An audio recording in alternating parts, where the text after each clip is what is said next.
Это актуальное интервью в студии Надежда Саханская. Здравствуйте. Безработные граждане могут бесплатно обучиться в рамках федерального проекта «Содействие занятости» национального проекта «Демография».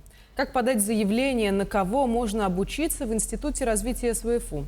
Расскажет об этом гостья студии Елена Луковцева, начальник отдела по разработке перспективных проектов Института развития профессиональных компетенций и квалификаций Open СВФУ. Елена Николаевна, здравствуйте.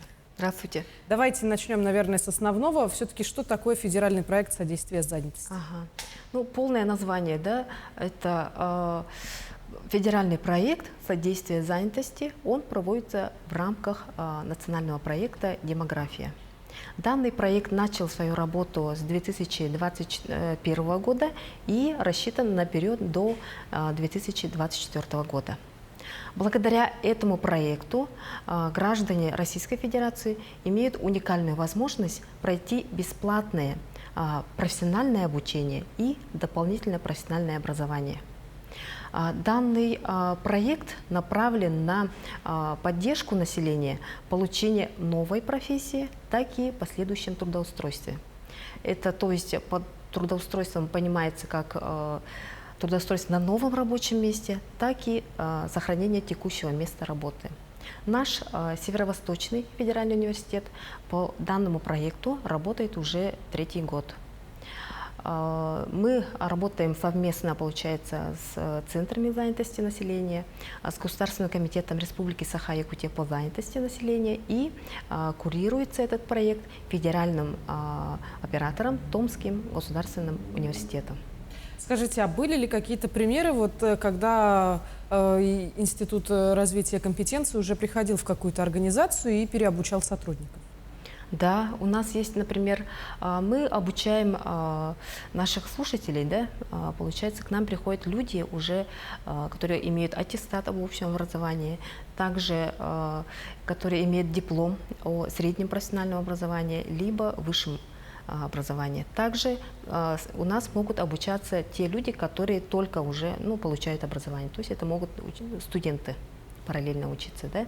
И помимо, мы проводим курсы повышения квалификации и реализуем программы профессиональной переподготовки.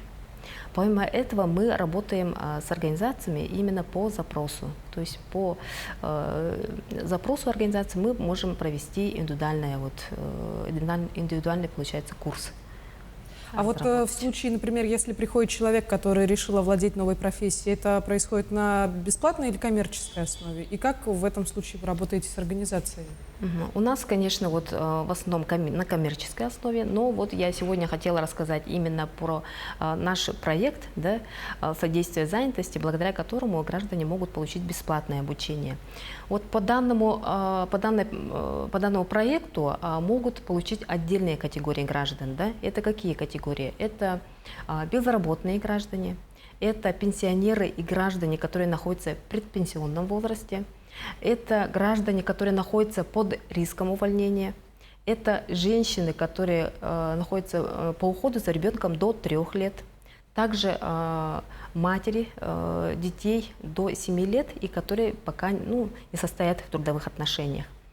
Также граждане Украины, и в этом году появилась отдельная категория, это участники специальной военной операции и их члены семьи.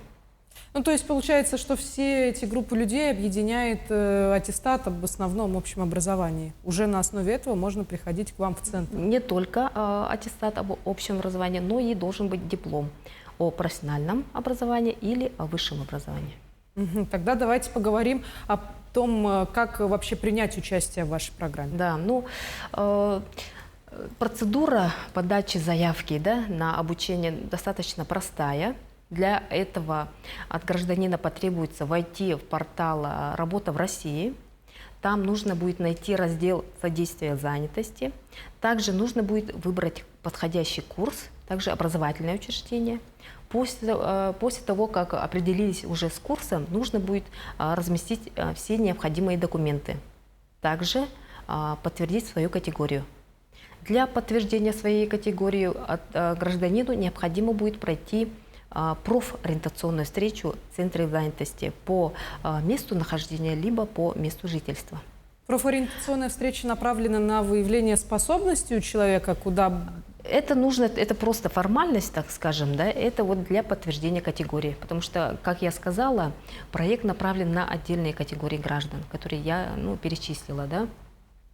После подтверждения вот категории и загрузки всех необходимых документов уже на гражданина выходит на связь, получается, образовательное учреждение в течение 10 дней. После этого образовательное учреждение уже отрабатывает с гражданином, да, подробно уже информирует о процессе обучения и также дает доступ на образовательный портал. Скажите, а какие программы образовательные представлены вот в рамках содействия занятости?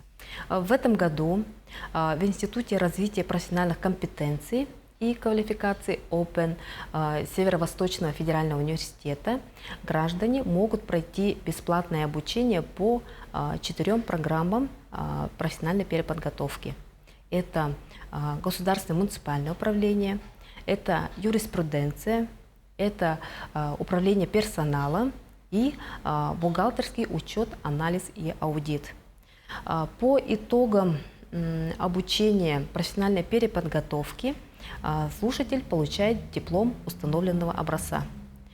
То есть за короткий период времени слушатель осваивает уже новую профессию.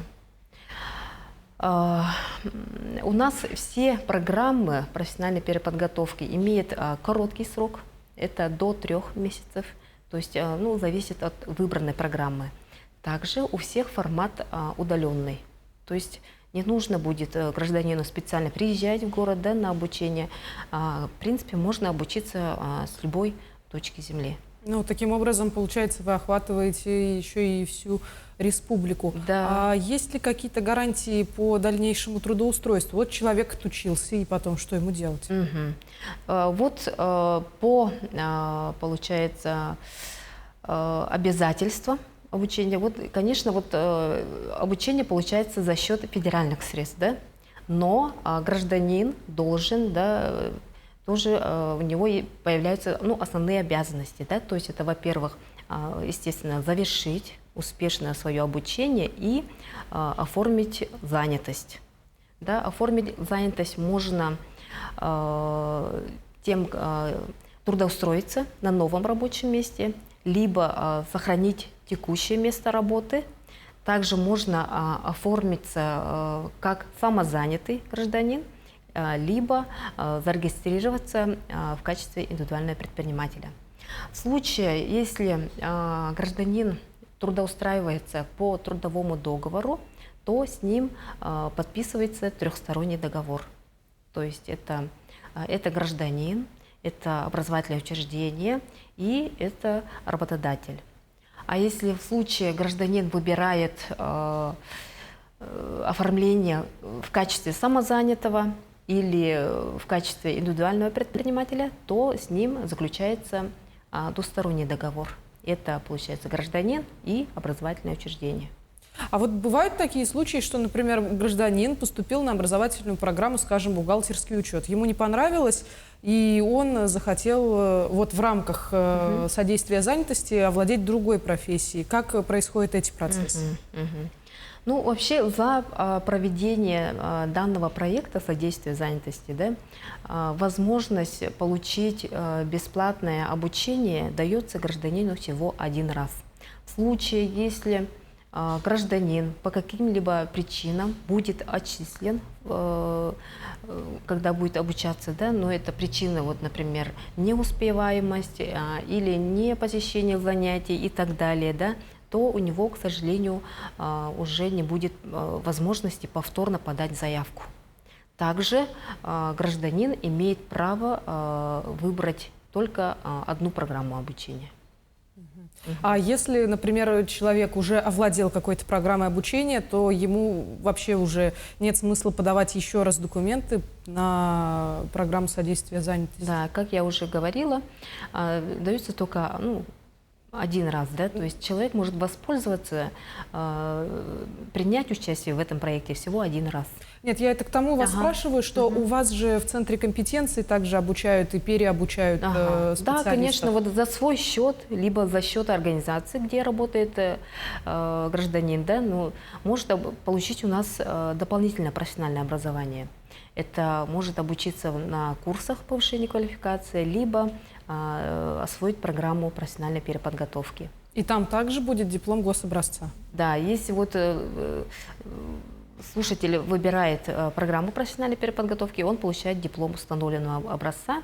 Если он проходит курс повышения квалификации, то он получает удостоверение о повышении квалификации. Помимо содействия занятости, ваш центр также занимается еще и тем, что переобучает сотрудников в различных бюджетных организациях, а также занимается, скажем так, ликвидацией цифровой безграмотности среди населения старшего возраста. Да. Я хочу еще рассказать про один проект. Мы помимо в рамках вот проекта содействия занятости обучаем еще и пенсионеров. То есть это пенсионеры это за выслугу лет, по инвалидности, по возрасту, они могут у нас пройти курсы повышения квалификации.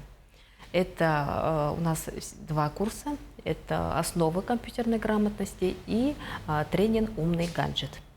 Во время вот обучения по этим курсам мы пенсионеров обучаем ну, основам, да, компьютерной грамотности. Учим, вот, как пользоваться приложениями. Учимся, вот, например, сейчас в такое время, да, не выходя из дома, можно заказать, например, еду, да, заказать лекарства с аптеки, да, записаться в поликлинику, например. Да, вот всем этим вот возможностям мы обучаем наших пенсионеров. Но вы им также рассказываете о безопасности отношений. Да, в том числе, конечно, рассказываем. И наши пенсионеры всегда очень довольны, они очень много узнают. Мы, то есть, получается, не только теорию, но и в практике показываем, вот как буквально это пользоваться. Потом, помимо учебы, например, у нас не бывает так, что вот человек отучился и все, до свидания. Да? Мы еще и сопровождаем наших пенсионеров, то есть они могут в любое время нам позвонить, да, на нас выйти, и мы можем вот помочь им каким-либо вот возникшим вопросам, получается. Ну что ж, это получается действительно очень хорошо. Помимо образования среди старшего населения, так еще и прийти на освоение какой-либо профессии может любой желающий. Для этого необходимо соблюсти необходимые условия и, конечно же, заключить соответствующий договор. Да. Благодарю вас, Елена Николаевна, за интересную беседу. Я думаю, что многие для себя сегодня сделали необходимые выводы, и не будем забывать о том, что развиваться и учиться никогда не поздно. Спасибо большое. Ну а я напомню, вы смотрели программу «Актуальное интервью». Берегите себя и до встречи в эфире.